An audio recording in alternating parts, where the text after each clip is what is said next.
Wala nang atrasan, wala nang lipatan. Tuloy na ang Balikatan. Araw-araw, tuwing umaga, serbisyong tunay at natural. Kasama ang inyong umaatikabong tambalan, Celine Tutor at King Formaran sa programa Stana Balikatan. Stana Balikatan para sa sulong Quezon, serbisyong tunay at natural.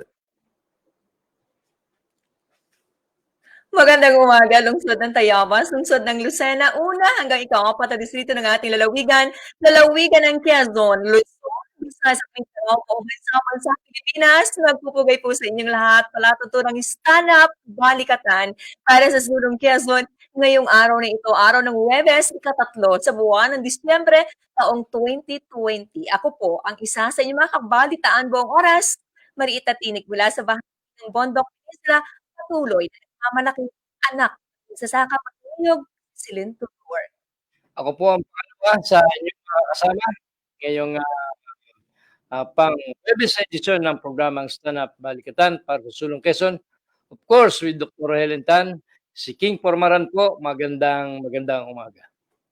Siyempre, patuloy niyo pong pakinggan palatuntunang stand-up balikatan para sa Sulong Quezon sa mga partner po nating iba't ibang mga himpilan ng radyo sa ating lalawigan kagaya ng 97.5 Radio City, 95.1 Kiss FM, bahagi po ng 98.9 Supreme Radio sa bayan ng Tagkawayan, 98.9 sa Naturang Bayan, ang bahagi po naman ng Love FM sa Lopez, Quezon at 92.7 Spirit FM, bayan ng Infanta.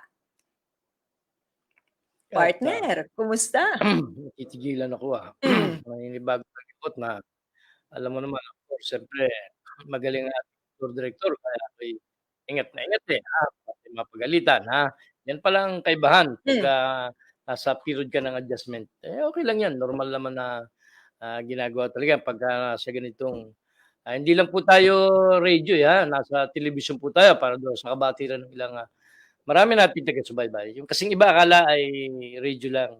Lalo na yung medyo nasa malalayong lugar. Kaya sinasabi ko kami po ay napapanood sa broadcast sa Channel 6 na kini-carry ng Conamor at saka ng DCG. Sa mga natutulog pa, ano man po ang inyong mga pinagkakaabalahan sa umagang ito, mga kasalukuyan na nag-aalmusal, mga kababayan, samahan niyo po kami sa ating iba't mga mahalagang pag-uusapan. Pero bago sa ating mga pagtatalakayan ngayon, tungayan muna natin ang iba't iba natin mga balitang nasyonal at balitang lokal, ihahatid po ng palatuntunan ito. Sa ating mga balita, mga kababayan, sinimulan na kahapon ng Kongreso ang hybrid bicameral conference meeting para sa panukalang 4.5 trillion pesos sa national budget para sa taong 2020 sa Shangri-La Hotel sa Makati. Pinangunahan ni Senator Zani Angara, Chairman ng Committee on Finance, and Senate contingent at physically present sa closed-door conference sina Senators Joel Villanueva, Sherwin Gatchalian, Bong Revilla at Pia Cayetano. Habang sa panig po ng Kamara, nanguna si House Committee on Appropriations Chairman Eric Yap, Majority Leader Martin Romualdez, at Representatives Edsel Lagman, Roberto Puno, Mikey Romero, Joseph Bernos at Caraps Paduano na physically present din. So mailalim naman sa antigen swab test ang mga mambabatas bago nagtungo sa kanilang meeting para masiguro na hindi sila carrier ng COVID-19 habang isa ay present sa pamamagitan ng teleconference. Sa inilapag na timeline ng Senate Committee on Finance, inaasahang maaprubahan ang BICAM report sa December 9 kapag naging maayos ang pag-uusap. Kapag nasunod ang itinakdang timeline, maaaring inaprubahan o aprubahan ng Pangulong Duterte ang panukalang pambansang pondo sa December 16 para maging ganap na batas. Tiniyak naman ng Kamara na magsisilbing pamaskong regalo ng dalawang kapulungan ng Kongreso ang General Appropriations Bill o ang 4.5 trilyong budget ni Pangulong Duterte na target isumiti sa tanggapan nito sa loob lamang ng 3 linggo. At balitang nasyonal pa rin, ligtas na Pasko dahilan ng General Community Quarantine sa Metro Manila. Ang selebrasyong makasisigurong ligtas ang buong pamilya ngayong Pasko ang pangunahing dahilan ng pagpapanatili sa Metro Manila at anim pang delikadong lugar sa ilalim ng General Community Quarantine o GCQ ayon sa Department of Health. Sinabi ni Health Secretary Francisco Duque III na iniiwasan nila ang Interagency Task Force or for Emerging infectious disease na magkaroon ng biglang pagdami ng mga kaso ng COVID-19 kung ibababa ang quarantine level, lalo na nakikita ang paglabas ng mas maraming tao sa mga tahanan. Ipinaalala rin niya sa publiko na hindi pa ganap na nakaalpas ang Pilipinas sa COVID-19 at maaaring muling tumaas ang mga araw-araw na kaso kung hindi mag-iingat at susunod sa minimum health standard. Bukod sa Metro Manila, nananatili sa GCQ ang Batangas, Iloilo City, Tacloban City, Lanao del Sur, Ligan at Davao City. Inilagay naman sa MGCQ ang ibang bahagi ng bansa. Samantala, sa iba pa natin mga balitang nasyonal, mga kaistan, nilinaw ng Department of Health na magpapatuloy pa rin sa ngayon ang implementasyon ng pulisiyang no face-to-face classes sa buong bansa dahil sa banta pa rin ng COVID-19. Sa gitna po yan ng mga panukala o panawagang payagan ng unti-unti ang pagkakaroon ng face-to-face na klase sa ilang mga piling lugar sa bansa kasabay ng pagluluwag ng ipinatutupad na community quarantine. Sa virtual briefing ng DOH, sinabi ni Health Secretary Francisco Duque III na tuloy pa rin ang pagbabawal sa face-to-face na klase punsot ng pangambang dulot ng pandemya. Pero ayon kay Duque, depende po yan sa magiging desisyon ni Pangulong Rodrigo Duterte kung papahintulutan niya ang unti-unti pagkakaroon ng in-person classes ay sa mga lugar na nakapagtala ng zero case ng COVID-19 o sa mga lugar na mababa na ang kaso ng naturang sakit. Sa monitoring ng ahensya, tanging ang Batanes lamang ang maikukonsiderang walang COVID-19 cases na nakalipas na hanggang 4 na linggo. Dapat din daw munang siguraduhin sa mga lugar na may mababa o minimal rates na lang ang kaso ng mga coronavirus at dapat siguruhin mayroong sapat na health system capacity at hospital case critical capacity ang isang lugar kung saan magbubukas ng klase ng face-to-face. Dagdag balitang nasyonal pa rin po, maaaring magpapa-Christmas party, pagmumultahin. Ibig sabihin, bawal ang pagpapa-Christmas party. Depende. Maaari umanong patawan ng multa ang mga magdaraos ng Christmas party kung ilalagay sa local ordinance ayon kay Presidential Spokesman Harry Roque. Ayon kay Roque, maaaring utusan ang mga magsasagawa ng Christmas party na itigil ito. Pero depende pa rin sa ordinansa na ilalabas ng mga local government units dahil wala pang nasyonal na batas tungkol dito. Dagdag pa ni Roque na maaaring pagmultahin ang mga lalabag at maaaring magpataw ng ibang parusa na itatakda ng local ordinance. Samantala, nauna nang inihag ni DLG Secretary Eduardo Anyo na hindi papayagan ang mga Christmas party, Christmas caroling, at mass gathering, gayon din ang mga family reunion na consider na mass gathering. Tutukan natin ang balitang lokalidad, mga kaistan, nakatanggap ng libreng yero, plywood at pako ang mga residente ng Infanta Quezon na biktima ng nagdaang bagyong Ulysses. Napatid ang nasabing mga gamit ay mula sa pinagsamasamang pagtutulungan ng tanggapan ni na Vice President Leni Robredo, 4th District Congresswoman Helen Tan at Vice Mayor L.A. Ruanto. Magugunitang kabilang ang nasabing bayan sa mga hindi nakaligtas sa hagupit ni Ulysses kung saan nawasak ang ilang kabahayan at ang mga pananim na sinira na pinagkukunan ng kabuhayan ng mga infantahin. Ang Kaya Natin, isang partner organization ng opisina ng ikalawang Pangulo ng ating bansa ay gumagawa ng paraan upang makapagpaabot ng tulong sa mga biktima ng kalamidad. Kaugnay nito, positibo si Vice Mayor Ruanto sa pagsasabing kakayanin ng mga kababayan niya na makabangon dahil pinatunayan na nila ito ng mga taga-Infanta noong 2004 kung saan nakaranas sila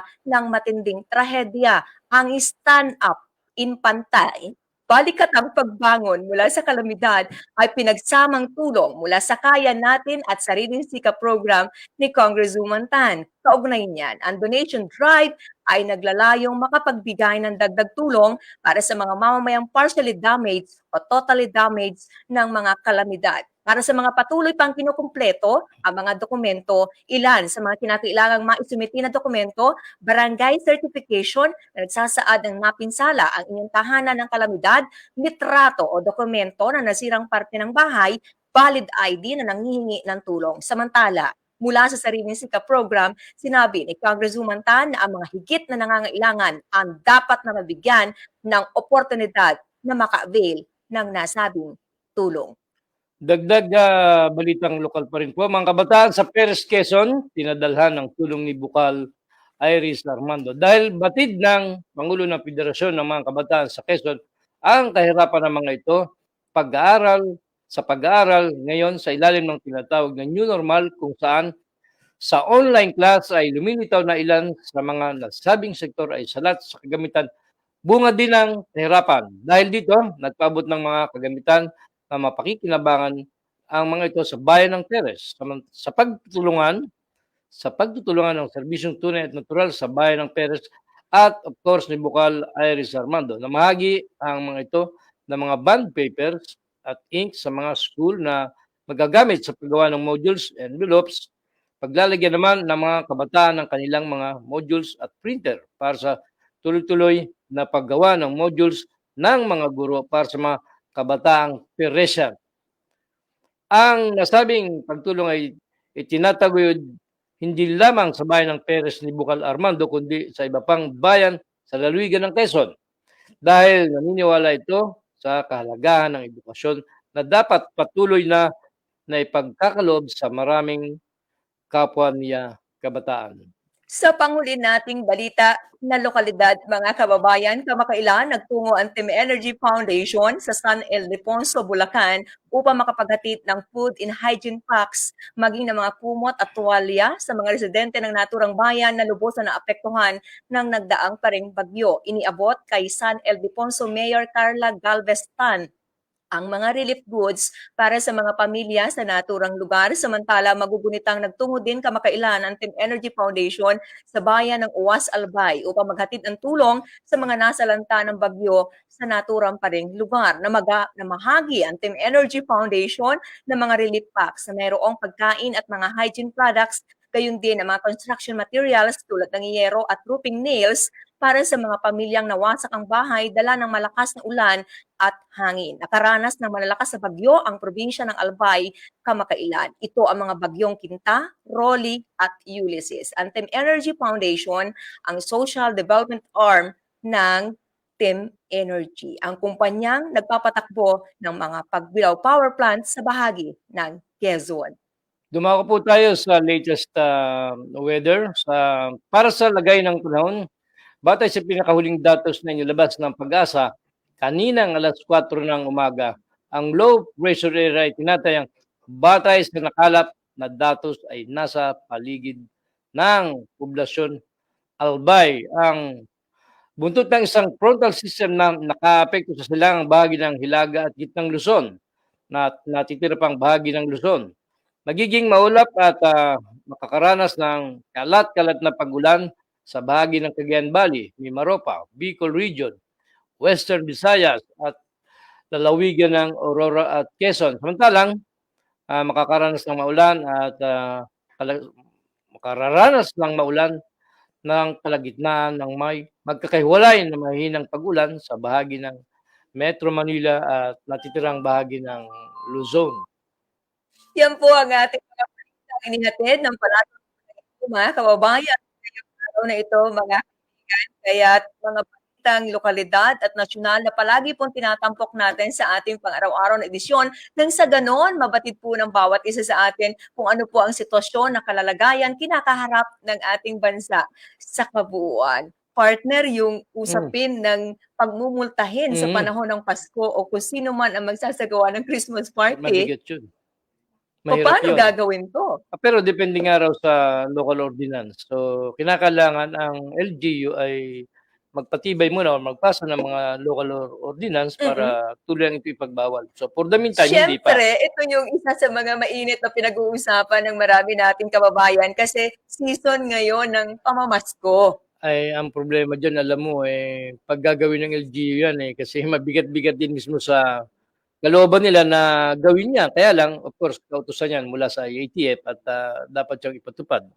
Wala magagawa kung So, dapat din, ay si Ninong nagkukusa ng magpadala para hindi na rin naman lumabas ang mga bata. Kasi dun sa usapin kung makakapamasko ba ang ating mga kabataan, depende nga yan sa desisyon na ipapalabas pa rin ng IITF. But more or less, natitiyak ko mga kaibigan sa mga nakatutok po ngayon na talagang hindi tayo pwedeng lumabas, lalo tigit yung mga minor de edad sa panahon ng Pasko. O, di ba nagkaroon nga ng pagkalito? Kasi yung guidelines ng IATF, maraming nalito dyan. Kasi sa ilang bahagi sa ibang lugar sa Metro Manila, sa ilang malls yata, ay may nakita mga bata. Kaya nagkaroon ng umugong na balita na bakit may bawal, bakit may Naku, hindi. hindi na pala ako pupunta ng mall. Eh, Baka mapauwi ako bigla. bakit bata ka pa ba? Oo. And then yung senior At citizens, saka baka of ikaw, course, mapauwi ka rin. dahil mukha na ako senior citizen, puti ng buhok. Hindi, normal lang yan. Natumbok mo. Normal lang yan, ha? Hmm. Anyway, alam mo, sa nakalulungkot dahil, di ba, Ito yung unang pag Pasko, pagkakataon. ay, Yes, una lang correct. naman di ba? Ito yung unang pagkakataon na maiiba po yung selebrasyon natin ng Pasko. Maninibago ang marami dahil nakasanayan natin. Tayo yung may pinakamahabang pagdiriwang kasi ng Pasko sa iba pang mga kalapit natin na bansa, ang Pilipinas. Kaya ngayon pa lang kasi sa ganitong kaagang panahon, kung wala po ang COVID-19, ay baka nabaybay na ang ninong at si ninang ng kanilang mga inaanak. Alam mo, sa totoo lang, dito lang sa atin sa poblasyon, may nakikita na ako. May mga bata may dalang box. Kung napapansin mo, nalapit sa atin, kung tayo ay nasa mga malls. Di ba, pag tigil mo, pag drive sa parking, may mga lumalapit na bata, edad 8-year-old, 9-year-old, 7-year-old, may dalang box at coins ang hinihingi. Pero kung maalala mo, wala pa ang COVID-19, pinagbabawal na talaga yung ang mga kabataan natin mamasko sa gitna ng ating mga lansangan, dala ang mga lata o anumang lalagyan ng pera kasi delikado po ito, prone sa accident ang ating mga bata. So sana makita ng ating mga magulangin yung ganitong klase ng punto na may panahon talaga at tamang oras sa pamamasko. Alam mo, ano yan Unang-una, tatantyahin mo ang kapasidad ni ninong at ni ninang kung makakabigay ba. Pero ang importante dito, may pera o wala, meron mang mga material na bagay tayo na makuha kay ninong o sa mga ginagalang at minamahal nating ninang, ang mahalaga, nakikita natin sila. Pero alam mo yung ano ba ipapadala ng ninong yung regalo doon sa bata? Medyo mahirap-hirap gawin yun. Kasi nga, nagtatago, di ba? Natago na nga, magpapadala pa. So, medyo mahirap yun. Pero kung gano'n yung nakikita natin pwedeng solusyon para iwasan nga yung paglabas ng mga bata, yun yung the best na dapat gawin. Kasi bawal lumabas ang bata. Same din ng mga senior citizen. Of course, di ba yung mga senior citizen, pinapapaskon din naman yan ng mga anak nila or granddaughter, grandson, dalhin doon sa bahay ng mga lolo at lola. Dapat gano'n para Kaya ikaw, hindi na lumabas. Huwag ka nang lalabas. Hindi naman pwedeng hindi ako lalabas dahil alam mo. Hintayin mo na lang, padalang ka ng inaanak mo. Tayo kasi alam mo, sa nakalipas sa ilang taon, even na Christmas, tuloy-tuloy lang yung ating gawain bilang nasa ganitong uri ng serbisyo publiko. Kaya pagbisan nga, hindi ko nararamdaman yan yung Pasko kasi tuloy-tuloy tayo at may mga proyekto tayong nilalans. Kaya wala lang, basta dire-diretso lang at ganito talagang buhay. Hindi lang pwedeng hindi tayo magpapapasko kahit naman hindi pera, kahit nga minsan used clothes, hinihingi nga ng mga, alam mo na, yung medyo nasa below poverty line, lalo sa mga subdivision na pumupunta. Kaya, ganun talaga. Kaya kung minsan, tuloy-tuloy lang tayo. So yung diwa po talaga ng Pasko sana ay mangibabaw mga kababayan sa panahong ito, no, na tayo po ay nasa gitna ng pandemya, kailangan po ay manatili ang ating pagbibigayan, higit na pag-uunawaan, kaugnay po ng ating pagdiriwang po ng Kapaskuhan ngayon 2020. Sana ay sa kabila ng ating iba't ibang mga kalamidad, ating naharap ay ating pong ramdaman pa rin. Nilalamig na nga ako di ba? Kapag ganitong panahon, Disyembre, Pasko na, mga kababayan. Pero alam mo, ako okay lang kung kamuat May. Sabi nga, basta importante sa akin, napanood ko si Dr. Helen Tan, napakaganda nung kanyang greetings at hindi ko kumpletong napanood nung sinushoot yung kanyang simpleng greetings. Pero nauliligan ko ng kaunti kasi medyo nasa labas ako na malaman yung kanyang sinasabi. Maganda yung kanyang mensahe at, alam ko ipe-play nila ito maya-maya at, So ito yung unang maganda. pagkakataon mga ka-Stan, matutunghayan po ninyo, mapapanood niyo dito sa ating palatuntunan ang pagbati ni Congresswoman Helen Tan ng maligayang Pasko.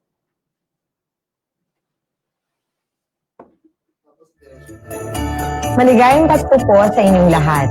Mga kabalikatan sa Distrito 4, mahal pong mga After kalalawigan. niyan mag-intro Mula sa akin, sa aking mahal na kabiyak, ni Ronaldan, alam na yun at sa doon. aking mga anak, 10 ng Hindi na kami aking mga may kapamilya at tanggapan, tanggapin po ninyo ang aking taus-pusong pakikisa sa pagdiriwang ng kapanganakan ng ating mahal na Panginoong Jesus. Ay, direct naalala ko. Kakaiba po ang Pasko ngayon Igan, dahil nasa gitna di ba tayo ng during- isang pandemya. Di ba during Isang krisis pang kalusugan na sumitiya sa marami nating kababayan at nagdulot ng hindi maisip na hinagpis at lubos na paghihirap sa marami sa atin. Nagbago man ang panahon ng ating kalagayan, ngunit nananatili pa rin tayong totoo sa diwa at layunin ng Pasko. Sapagkat gayon na lamang ang pag-ibig ng Diyos sa sangkatauhan, kaya't ibinigay niya ang kanyang kaisa-isang anak upang sinumang sumampalataya sa kanya ay hindi mapahamak, kundi magkaroon ng buhay na walang hanggan. Ito po ang Pasko, pagbibigayan, pagmamahalan, at ang paniniwala na sa likod ng takip silim ay may bukhang liwayway. Nasa gitna ng unos ay ang pagguhit ng bahaghari at pagsikat ng haring araw. At sa harap ng maraming hamon ay ang tiyak at tagumpay. Naniniwala po ako na sa ating pagkakapit kamay, sa ating pagtutulungang iahon ang mga nangangailangan nating kababayan, at sa ating pakikipagbalikatan upang umasenso ang ating bayan at lalawigan ay ang naghihintay na masaganang bukas. Sa gitna po ng ating payak na pagdiriwang, umaasa ako na lagi nating aalalahanin at isasama sa ating mga dasal ang marami sa ating mga kababayan na unti-unting bumabangon mula sa mapinsalang Super Typhoon Rolly at Bagyong Ulysses. Gayon din ang maraming may sakit na pasyente ng COVID-19, kasama na rin ang hindi mabilang na nawala ng kabuhayan at trabaho dulot ng pandemya. Kapit lang po mga kasama. Simple lang or simple man ang ating pagsasalu-saluhan sa ating hapagkainan, hindi man po kompleto ang ating pamilya. Marami man problema at common tayong hinaharap. Ang mahalaga, ay natin ang matapang na determinasyon bumangon. Lakas ng loob upang tapusin ang ating magagandang nasimulan at nag-aapoy na pagpapasya upang ipagpatuloy ang ating laban. Kaya natin ito sa awa ng ating Panginoon, sa kapangyarihan ng panalangin at sa ating sama-samang pagdadamayan at sa pamamagitan ng ating sariling sikap at sipag. Nawa ay sumaating lahat ang saya at pag-asang handog ng tunay na Kapaskuhan. Isang mapagpalang Pasko sa ating lahat.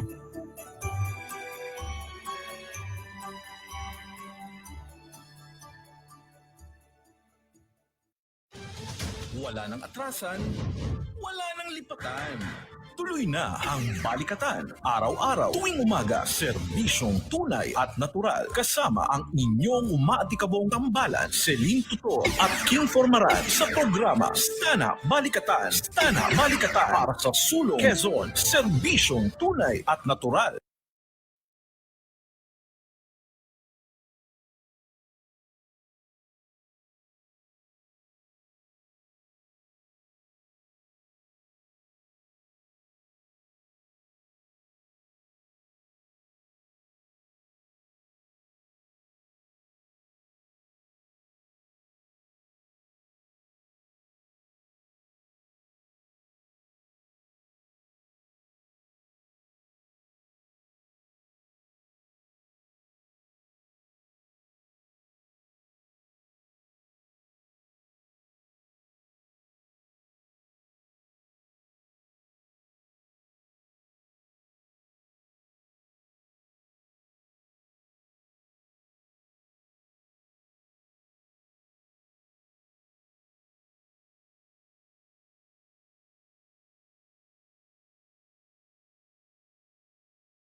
at wala nang lipatan. Tuloy na ang balikatan. Araw-araw, tuwing umaga, serbisyo, tunay at natural. Kasama ang inyong atikabong umaga, Celine Tuto at Kim Formaran sa programa Stana Balikatan. Stana Balikatan para sa sulong Quezon, serbisyong tunay at natural. Balik na tayo sa ating palatuntunan. Nasa ikalawang bahagi na po tayo ng ating pinag-uusapan ngayon ng edisyon ng ating pagtalakay sa mga bagong kabubukas ng inyong Transistor Radio Palatuntunang Stand-Up Balikatan para sa Sulong Quezon. Kumusta kayong lahat? Kumusta, partner? Okay naman. Samahan niyo pa po kami sa natitirang kalahating oras at batiin muna natin. Napakalaga nitong ating mga taga-subaybay. Hindi ko pwedeng iset aside dito ha. Ang buhay natin ay nasa mga taong madalas nanood at nakikinig. Unahin natin itong Shantik Beauty Lance ha, kay Ma'am Chari Reyes, ang nagmamayari niyang beauty salon na yan. Maraming serbisyo pinoprovide dyan. Yung Shantik Beauty Salon na nadyan sa bahagi ng Magallanes Street dito po sa lungsod ng Lucena. Of course, ang ating mga barkada at kaibigan dyan sa bahagi ng SMC Lucena, si Ms. Lilibet Azores, si Mr. Gent Baronia ng marketing, si Ma'am Marcel Alquiros, ang mall manager, of course, ang Vice President, si Jason Terrenal, Engineer Jason Terrenal, of course, yung Assistant Manager, si Russell Alegre, at sino pa? Si Mr. Ray Chris ng PRC Lucena City. Kasama rin, of course, ang aking kumpare, si Paring Manolo Rehio, at ang may bahay niya na nasa bahagi ng United Kingdom, si Maring Rona Mijares Rehio ng Infanta.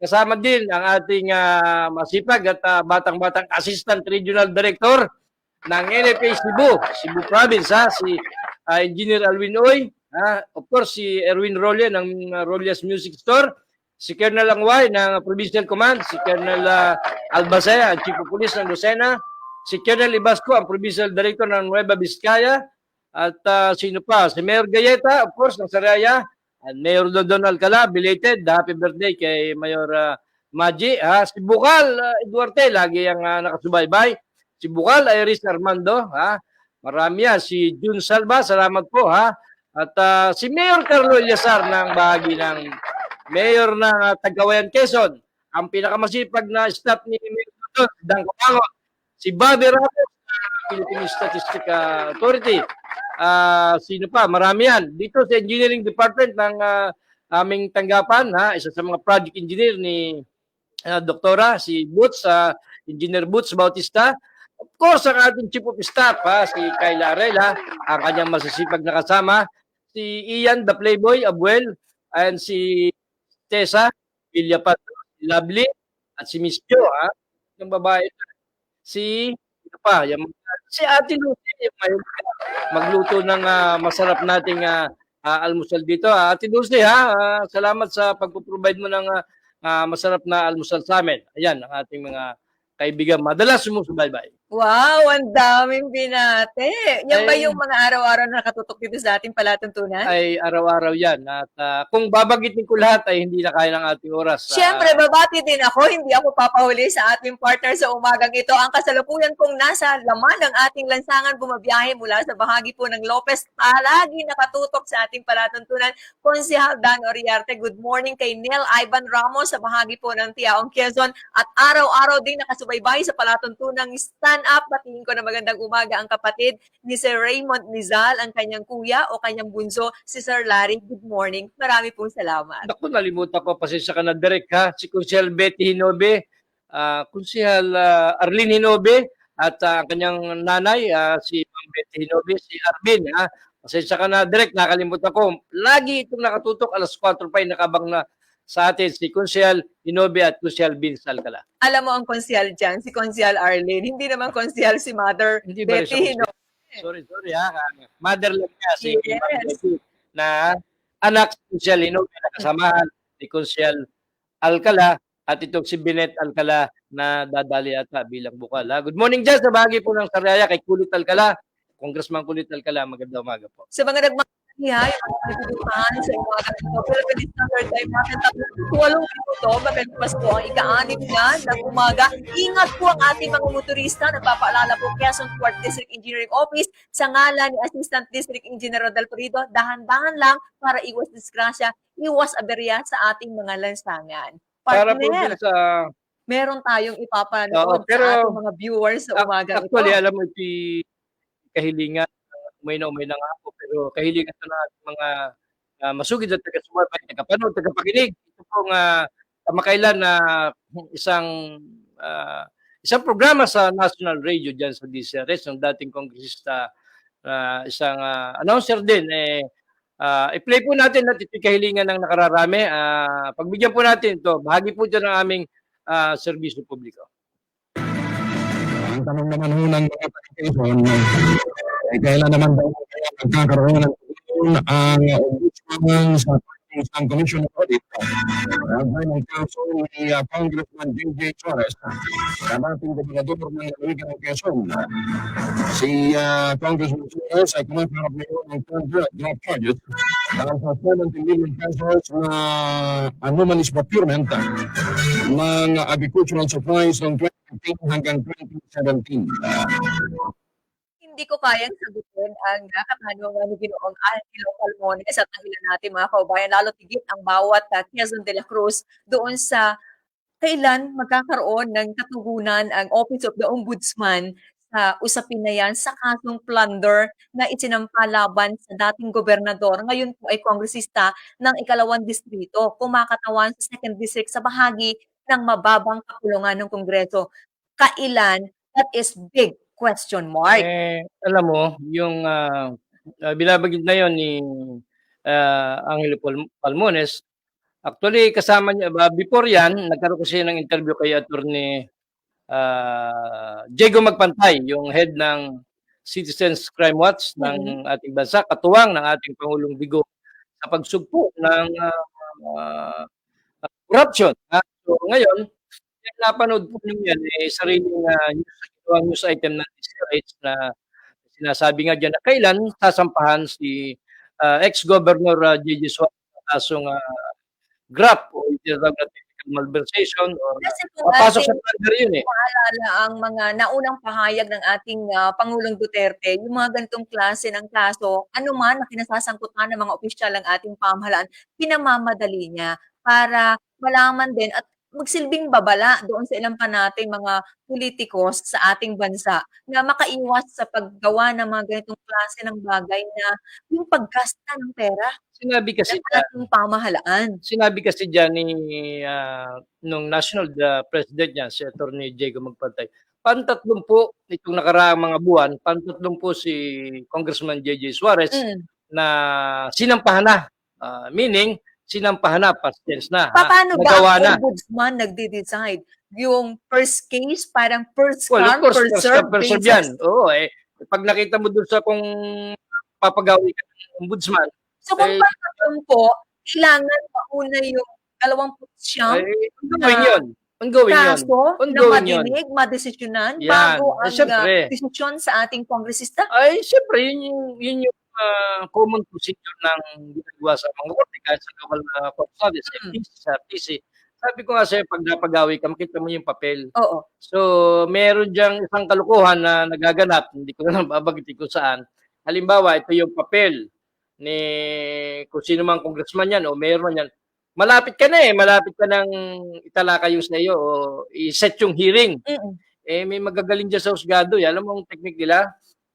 Yung papel mo na narito, malapit ka na, hugutin yun, ilalagay May sa ilalim. termino dyan na ginagamit si Ilalagay sa dating ilalim. Congressman Angelo Palmones. Yun nga sinasabing parking fee. Oo, para yung kaso mo, hindi mabigyan ng desisyon. Madelay. Para madelay. Oo. So, natapos ka na lang sa iyong pwesto, natapos na lang yung termino, na natili ka ng walang nagsagabal kasi hindi ka naman nahapunan. Pero siyempre, hindi natin sinasabing palaging gano'n. Although, sabi nga ni na Mr. Angelo Palmones, ex-congressman Palmones, yung sinasabing at pinagkakapirahan niya pinagkakapirahan niya hindi ko ng mga taga-ombudsman. Yun, ayon sa kanila, hindi naman ayon sa atin. Well, Baka malaki yan, ano? hundreds of thousands ang involved na Naku po. pera dyan. Ano ba, isang, hindi ko naman sinasabing ganyan ang gagawin nila Oo. sa mga kasong naandyan. Pero base sa karanasan, Ano ba ang pwedeng ganun yung ginagawa. idahilan at idepensa, pagdepensa ng ating Kongresista Suarez para sabihing wala siyang naging direktang kaugnayan sa usapin na yan ng kasong isinampas sa kanya na plunder? Well, alam mo, bilang governor ka at that time, ng 2015 to 2017, nag-exist yung problema niya na ayon sa Commission on Audit ay walang response ang ating dating gobernador. Sa kabila lang yung pera ay na-download na sa probinsya. Kasi yung pera niyan, alam mo yan, ay sa agri, yung mga inputs, plus yung mga ilang kagamitan. Dapat kasi yan, pagkabili nila at pagka-distribute nila sa mga bibigyan, ina-account na agad nila yan. Sinagot na nila agad sa COA, Commission on Audit, na ito po, ang pinakagusto namin, ito po ang recipient. Hindi nagawa yun. Doon sila nabutasan ng COA at saka ng CCW, yung Citizens Crime Watch. Hindi naman siyempre basta yung Citizens Crime Watch maglalabas niya ng walang findings ng COA. Pero kung 100% na may katotohanan ang mga aligasyon, akusasyon ng CCW laban po sa dati nating gobernador, nakakalungkot lang bilang isang anak ng magsasaka, napakarami natin mga mahihirap na mga coconut farmers, mga mangisda, kung ang lahat ng mga farm tools na yan, farm inputs na yan, na ipamahagi ng maayos sa ating mga magsasaka, sana'y maginhawa. Alam mo, oo, tama ka. Pero alam mo, ako nakakalungkot na ang ating lalawigan ay na-involved. Or sabihin natin, hindi pa naman yan 100% totoo. Agricultural diba? province tayo, mga Ayun kababayan. So, kailangan paano tayo aangat yung sistema ng ating pagtataniman sa ating lalawigan kung yung mga gamit naman na supposedly yung nalaanan ng pondo dapat na gamit, hindi po naibulsa ng ilan nating mga opisyal ng ating probinsya. Actually, hindi lang naman sa governor sinampa ng kaso dyan. Kasama yung ating ilang mga opisyales, yung treasury, ganyan. Kasi agri, accessories nila, nagkaroon ng partisipasyon dahil doon sa pagpirma, pagkasukoy, kung papel kasi magkano dumadaan sa kanila ang kabuang halaga na kakailanganin. Sila ang mag-i-estimate niyan. Oo, sa kanila kasi dumaan yan. Pero alam mo ba, to be fair, baka naman sabihin ng ating mga taga-probinsya ay daling-dali tayo nang hindi natin kinuha yung panig ng ilan dyan sa mga, 5 kasi yung mga suspect na kasama of course, si Governor. 5 ang sinampahan ng kaso. 5 sila dyan, yung budget, kasama yung budget. Out of 5, 2. 3 ang nakausap ko dyan. Okay. At hinihinga kong pilit ng panig. Yung isa ay umiwas, hindi ko lang babagitin kung sino. Yung 2 ay nagbigay ng pahayag na kapwa nila itinatanggi ang bintang na yan ng CCW or ng COA. Ang sabi lang nila ay nag-comply sila sa lahat ng requirements ng COA. Yun yung version nila. Of course, ginagalang natin yung version ng ilang na nakapanayam natin na nag-comply po kami dyan, hindi po kami involved sa corruption. Ay, kako, sino ang involved? Hindi po namin masasabi, pero as long as ang ginawa po namin dyan ay nag-compliant po kami dyan sa hinihingi ng COA. Sabi ko, ay, compliant kayo, bakit nag-demanda ang CCW together ng parang may approve yan ng COA. Lahat naman, ang dami pinupupo ng ating partner, mga kaubayan, ay may karapatan na ipaliwanag ang kanilang bahagi, ang kanilang panig, at didinggin yan. Dadaan sa tamang proseso. So, let's wait and see for the meantime. Napakalaki pong puzzle para sa ating mga kaubayan. Kung mga totoo, siguro maghihintay tayo ng matagal-tagal na panahon. Pero, sana wag naman tagalan, mga taga-office. Pero alam mo, yung kasong yan papasok yan kasi eventually papasok yan sa plunder sapagkat alam mo naman ang plunder ay 50 million and above. Since 70 million ang halaga niyang di umano dinambong or sa mga pakinggan yung dinambong di ba? Dahil alam mo yung plunder pag tinagalog mo, pandarambong. And another meaning is malawakan or malaki ang pagnanakaw na itutulong ang ating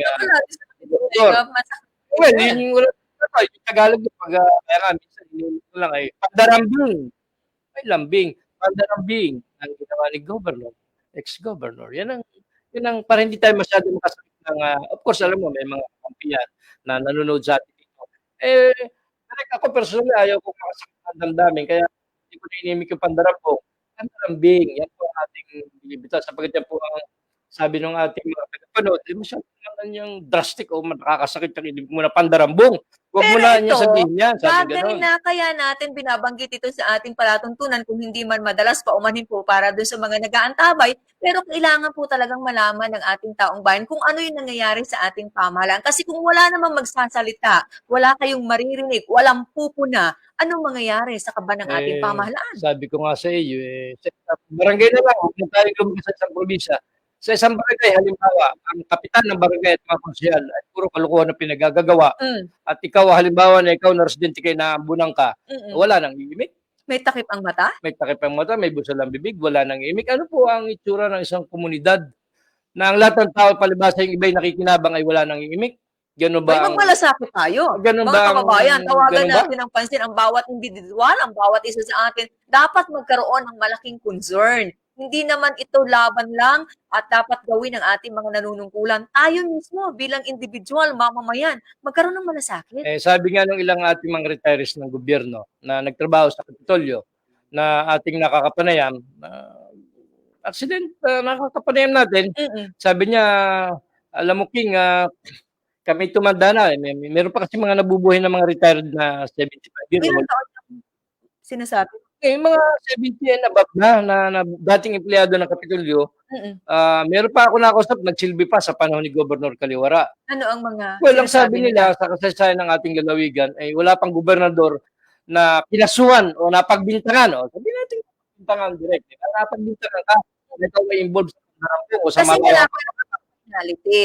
Well, Kaya, kaya- ng kaso. Hindi, Hindi ang- naman nangangahulugan Ay, hindi na naman nahulugang 100% totoo Yes, yun. Patutunayan pa yan. oo. Malay nyo, dahil sinampahan po siya ng kasong pandarambong or plunder sa Ingles, pagdating ng ilang panahon, napatunayang hindi nagkasala ang ating dating pinuno. Ha? oh, that's the time na iniisip Yun. ang pangalan niya. Yun na nga. Kaya lang, ang pinakamasakit nga nito, partner, ay napanood nyo naman po, direct, napanood nyo naman hindi tayo nagsalita. Siya ang Masarap lang, Palmanes. hindi lang ito usapin at pinag-uusapan sa probinsya natin. Even Ay, in Metro yun Manila, yun sikat ang na sinasabi sikat ang ko. ating mga opisyal sa mga ganitong klase ng gawain. Ay, tinan mo, ha? Nakakalungkot lang, no? Dapat kasi ang makilala tayo as province na maganda ang lugar natin, peaceful tayo, nagtutulungan ang tao, magaganda ang project sa probinsya. Kabaliktaran Alam mo, yung isang beses ka na pagbintangan ng pagnanakaw o pandarambong, di umano, ha? Siyempre, Masakit-sakit na yun. hindi natin tinutukoy. Ayaw ko nga ulit-ulitin yung pandarambong na ginawa di umano ni J.J. Suarez sa panahon ng siya governor, 3 termino. Yung ikaw ay napagbintangan sa isang kaso ng 70 million ng pandarambong, siguro napagbintangan ka, okay na yun. Napagbintangan ka Sabihin natin pinagbibintangan ka at pinaghihinalakat na may patutunayan sa ating mga pwede pa makabot sa Supreme Court, di ba? Pwede ka pang umapila dyan kung ano man. Iaapila. Halimbawa lang, napatunayan, halimbawa si J.J. Suarez, napatunayan nagnakaw, pwede lang ilaban niya sa Court of Appeal, makakarte pa sa Supreme Court. Sabi ko kasi wala sa itsura ng J.J. magnanakaw. Okay, napapobo. Anyway, ang sinasabi ko po, kung isang beses ka na pagbintangan, okay na yun. Nakikita ba sa itsura ng mukha yung kung ikaw ay gumagawa ng hindi Isa na yung madaya parang, di ba, ayaw ko sinasabi siya nito. Di ba, direct, may kasabihan tayo, devil usually comes in the guise of an angel. Sa Tagalog, yun daw demonyo ay hindi harap sa'yo na mukha siyang may sungay o demonyo talaga kasi hindi ka makaka-influence. Dapat mukha kang anghel. kasi matinalo yung sungay mo. Baka dapat mukha kang anghel. Ibig sabihin, ang demonyo, pag ikaw yung influence at nakukumbising ka, nakadisguise siya. Kunwari siya anghel. Pinag-uusapan natin ay si dating Suarez, hindi naman Nagwila yun. Okay. Kasi natin. So, anyway, ang sinasabi rito, yung napagbintangan ka ng isang beses sa pandarambong sa malawak na nakaw, di umano, may sinampa ng taga Maynila, hindi naman taga Quezon na nagsampa.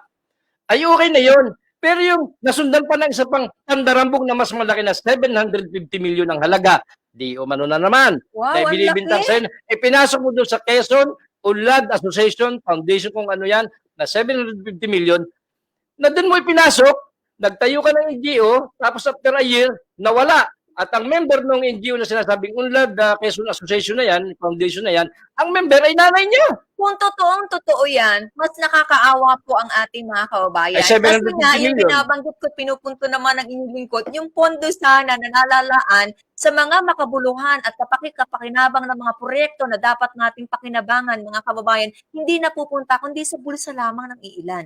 Eh, nasaan ang hiya kung gagawa ka ng isang NGO, non-government organization, na ang komposisyon ay kapamilya? Hindi ba nakakahiya yun kapag ka nalaman ng publiko? Hindi, nalaman na kasi nilathala ng nung nag-file ng demanda, a certain nalimutan ko yung pangalan ng isang taxpayer na nagsampa ng demanda doon sa 750 million plunder na ibinibigay na nga kay Governor Suarez. Isipin mo yung pinagpasukang samahan, parang state of police, parang gano'n. Eh, isang samahan yan, ikaw ang governor, ang ating mong member, ang legal advisor nyo, legal lawyers nyo, ang kasama mo. Ang iyong kapatid na babae, ang inyong pinsan, ang tiya mo ay kasama rin sa NGO na unlad keso na sinasabi. Hindi ba, hindi naman tayo naglathala niyan eh. Inilathala yan kasama rin sa demanda.